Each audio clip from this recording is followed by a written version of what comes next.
Сәлем достар, мен бүгін сіздерге осындай сметана пирогтың рецептін ұсынатын боламын. Менің каналыма тіркеліп, қоңыраушаны басуды ұмытпаңыздар. 150 грамм сары майды ерітіп, оның үстіне бір жұмыртқа саламыз.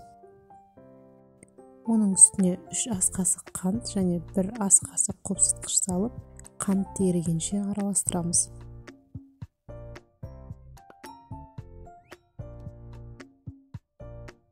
Одан кейін үстіне ұн салып, қамыр илейміз. Осындай жұмсақ песочный қамыр шықты, енді осыны екіге бөліп аламыз.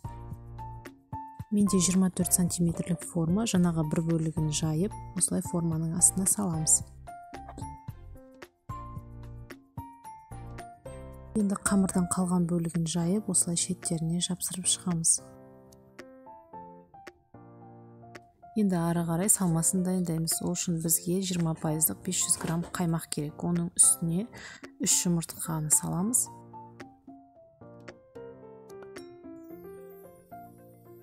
Оның үстіне 180 грамм қант саламыз. Одан кейін мен дәмді болсын деп шамалы кокос ұнтағын салдым. Енді осының бәрін жақсылап араластырамыз.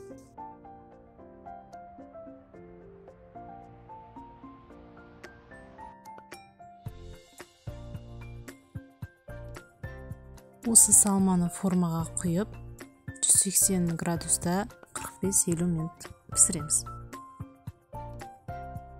Пирогымыз дайын болды достар, міндетті түрде дайындап көріңіздер.